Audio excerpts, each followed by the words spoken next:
What's up, you guys? Marty Schwartz here from GuitarJams.com. All right, happy to do this one. Tons of requests for it. It's been one of my favorite tunes forever. I'm going to break it down for you. We'll zoom in, show you all the techniques, and I hope you get something from it. Also, I have some signature-style blues licks that are like DVD quality lessons. They're free, and they're in that link right down there below this box. And I really appreciate that extra support. You coming with me all the way. I appreciate that. But enough of that. We'll zoom in, and we're going to break this one down. Here we go. So essentially, the intro is like just chromatic major chords. You know, don't worry if that is a fancy word. It's E flat major, E major, F. And then it plays different versions of that same set of chords. It mixes and matches, but it's always that E flat, E, F. So let me show you the first set. Sounds like this. See that? And so what I'm doing is I've got, the root is that E flat on the A string right there, but we're going to play the fifth below it. It's like a reverse power chord. So we need to bar this 6th fret right here. So we've got 6 on the E, 6 on the A, both of them. Then ring finger on the 8 of the D and pinky on the 8 of the G. And those are the notes I'm strumming. And so right there, we're on the 6th fret. We go 6, 7, 8, and slide them in. One more time.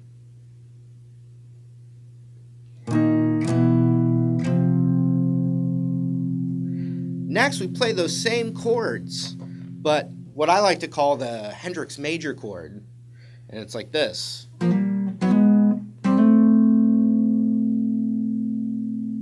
Same chords, but we're playing what's called the major third in the bass instead of the root, and that's what an inversion is. So the first set, next set. So what I'm doing is I'm right here on the 8th fret, right? Barring it from the A string over. We're not going to hear the low E.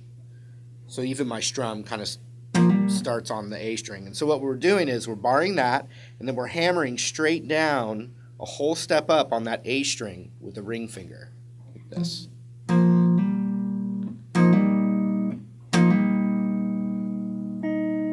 And you can hear, I'm not really, the B and the high E, I'm not hearing too much.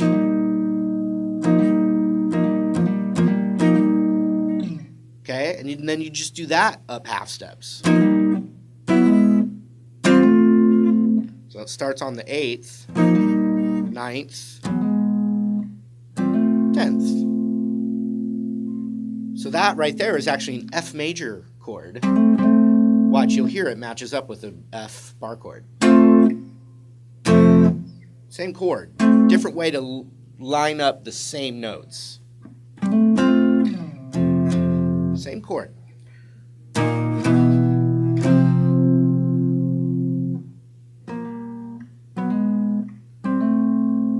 Does it again.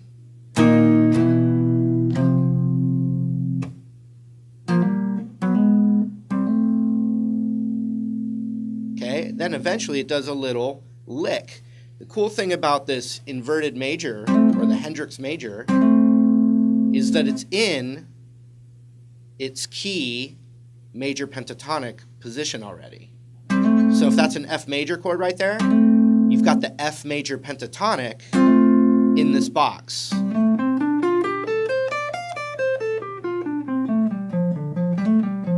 With that F note as the root.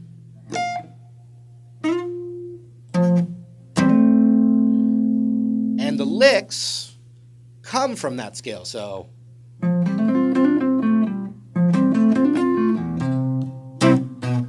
into the thing. So you could even improvise your own kind of lick, but it's going to be that pinky on that root right there. We did that.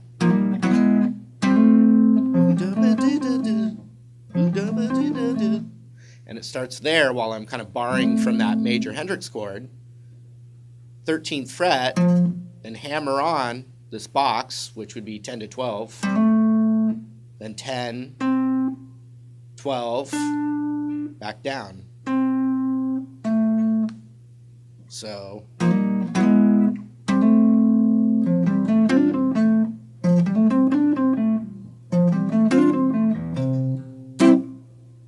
okay, then, so one more time.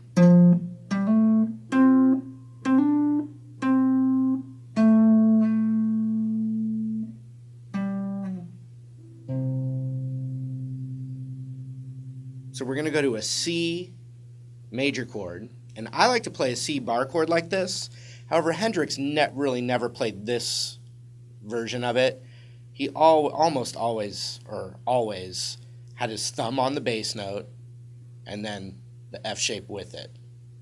His fingers were also that much longer than mine, so it was really easy for him to do.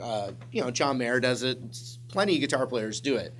Any chance I get to play this instead of it, though, I do, because I just have more control over it.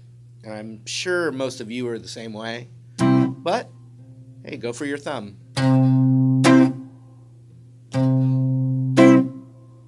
Okay, so it's going to be C, then the bass note a half step down. So that's like, C, B, B flat, or the 8th fret, 7, 6, 1. So that's what we're going to do. Check it out.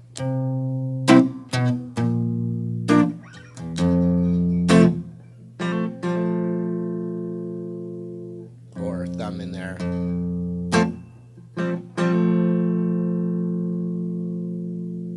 And so what's going on there is we've got an F major, right? And then what we're going to do is it's really just the D string and the G string, and my middle finger of that F chord is just off, so it's open, and you just hammer it.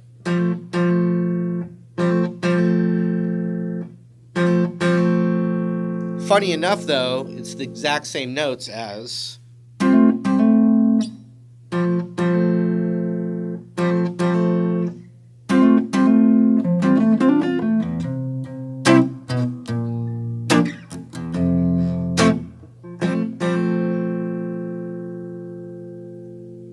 okay, then it's still the same set of chords, but this is a really cool embellishment.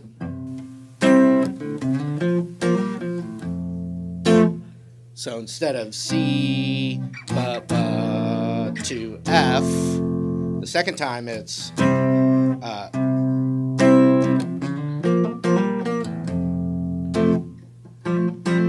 and sorry. With another embellishment, but off the same chords though. So these are cool tricks to kind of internalize, so you can use them when you, for instance, if you see this, you can go, and the next one, oops, it's like, oh, wow, okay, those are cool little things that I can use anywhere.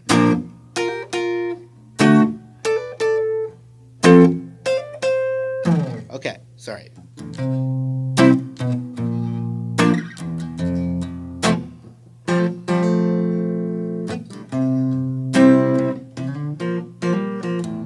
So I'm sliding from 3 to 5 on the A string. Then I'm covering the 3rd fret of the D and the G. And then I add, it's just a box thing. And I'm hammering on to that 5th of the D.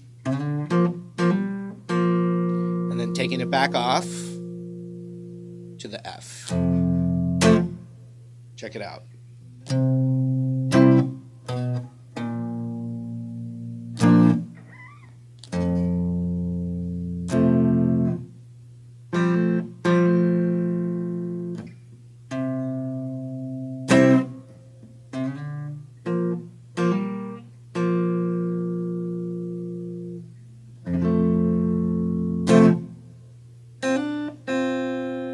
And so that embellishment is barring the 1st fret of the B and the high E, and then hammering a whole step up on that B string and back.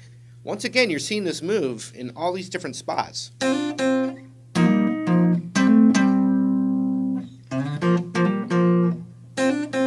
know, that's a move that a lot of these guys do a lot, and I love it. I do it a lot for sure. So that turnaround is G, G, G, G, G, G, G, which is the bar chord on the 3rd fret, and then B flat, which is that 6th chord, 6th fret, and then you're still on the fret number that you need for that.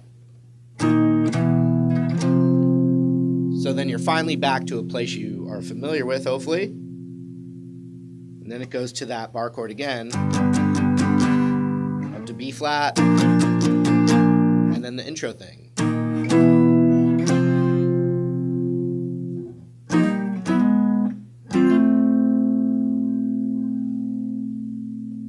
Here it is slow from the top.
So the one additional thing, instead of a bar chord, this is an instance where I am going to do the Hendrix thing because I got to add my pinky there.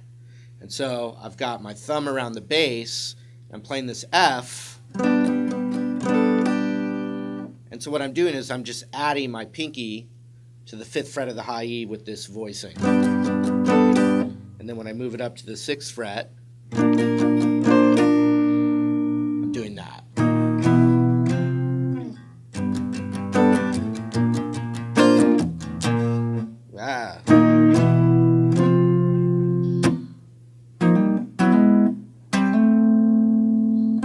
Alright, so that's it for now. More coming your way soon. Alright, that was it. Hope you enjoyed it. Lots more lessons coming your way. Got a link for some free famous licks right down there. And hopefully I'll see you again in another video. I hope I do. And take care. See you later.